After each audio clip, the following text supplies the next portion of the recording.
প্রিয় বন্ধুগণ, আপনাদেরকে একটি কথা স্মরণ করিয়ে দিতে চাই।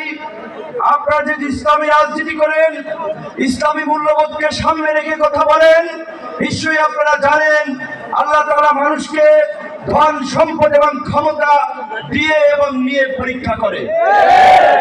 গত 16 বছরে আমাদের কাছ থেকে আল্লাহ তাআলা নিয়েছেন, আমাদের ধৈর্যের পরীক্ষা নিয়েছেন। আমরা সেই পরীক্ষায় উত্তীর্ণ হয়েছি বলেই আমাদেরকে এই রহমতের জুলাই উপহার দিয়েছিলেন। সেই জুলাইয়ে আমরা বাংলাদেশের মানুষের উপরে চেপে থাকা দৈত্য দানবের মতো 16 বছরের ফাঁসিবাদকে পরাজিত করেছি।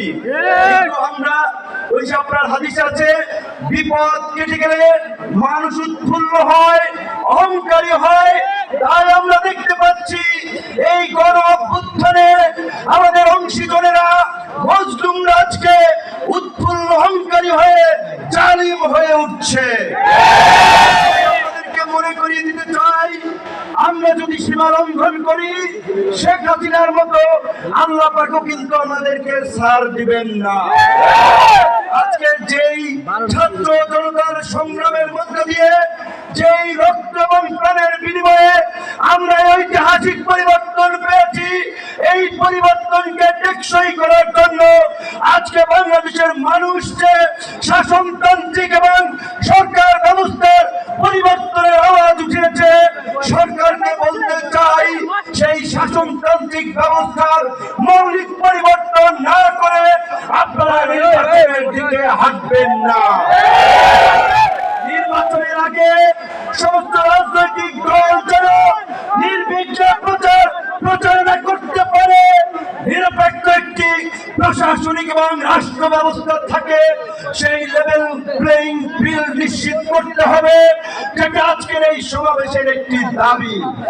একই সাথে আমরা বলতে চাই, গত এই 11 মাস ধরে স্থানীয় সরকারের কোন জনপ্রতিনিধি নাই, মানুষের একটা চরম ভোগান্তি।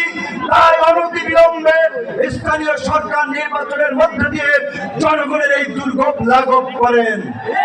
আমার ভাই, আমার সহকর্মী সহযোদ্ধা বন্ধু জাহিদুল ইসলাম বলেছে, আমিও তার সাথে একাত্মতা পোষণ করে বলতে চাই, অনেকেই আমাকে ইয়ার্কি করে বলে, ভাই ডাকসুর চাবিকে আপনি নিয়ে গেছেন নাকি? ডাকসুর আর খোলে নাই আপনার পরে।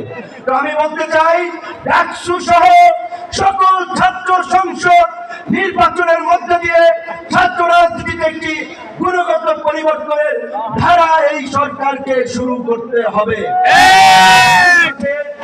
আমাদের এই অঙ্গীকারের বিনিময়ে এই পরিবর্তনকে দীর্ঘস্থায়ী করার জন্য, এই জুলাইয়ের সুফল মানুষের কাছে পৌঁছে দেওয়ার জন্য ঐতিহাসিক যে জুলাই ঘোষণাপত্র এবং যে জুলাই সনদ, আমরা আশা করি সরকার সেটি এই জুলাই মাসে বাস্তবায়ন করবে।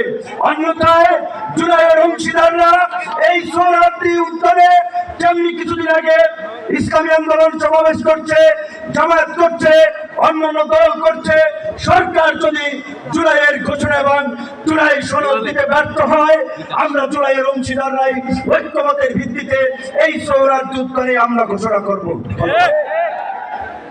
সম্মানিত দেশবাসী, ভাই এবং বন্ধুগণ,